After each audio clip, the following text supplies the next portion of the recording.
Today is tax day, but don't count on the IRS to remind you about the tax breaks and credits you are eligible for. So if you haven't already filed, how can you make sure you are cashing in every single hard-earned dollar you're owed?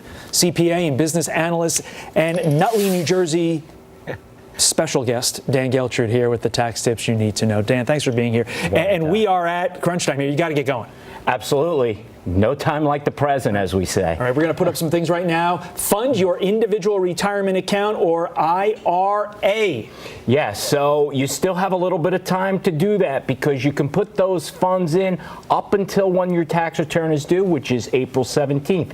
If you are under 50 years old, you get to put away $5,000. That's dollar for dollar against your income. If you're 50 and up, $6,500.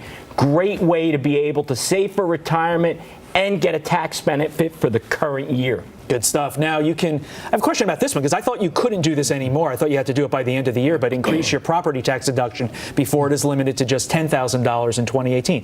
Hasn't the ship sailed on this? Yes, it has. So what you need to keep in mind there, though, the reminder for this year's filing, you made an advance payment, let's say, against your 2018 real estate taxes. However, you have to make sure that you actually had a real estate tax bill in hand. Otherwise, the IRS is not going to allow that deduction. So that's just a little nuance that you have to keep in mind. A good time to adjust your withholdings is around tax time because you're focused on taxes. You say adjust your withholdings. Absolutely. For this coming year. Right. So for 2018, as we know, new tax law taking effect.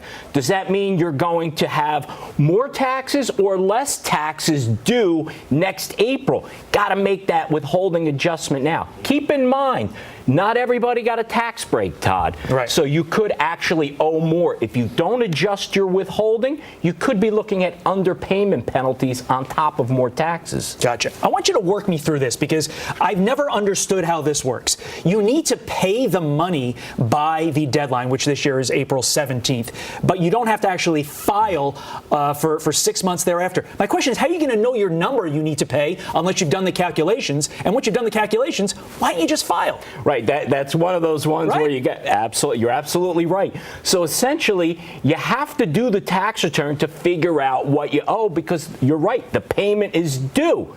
So how do you do that? You guess the best you can. That's what we have to do sometimes. National TV, we're giving you the answer of guess. And obviously, whatever we've talked about this year, in many respects, over the course of the last couple months, is going to be completely different next year because the tax code is changing dramatically. Yes, it is. So we're going to have to see how that one plays out. And there's still a lot of questions as to what the new law means. So we're really going to be up against it next year. And I've even heard that these guys, these accountants like Mr. Geltrude, are going to be taking classes on the new tax code once this year's tax season Never ends. stop learning. Go back to your office. You got a busy Thanks, Todd. weekend. Dan Geltrude, pride of Nutley, New Jersey. Thank you so much, sir. Patriotic moment.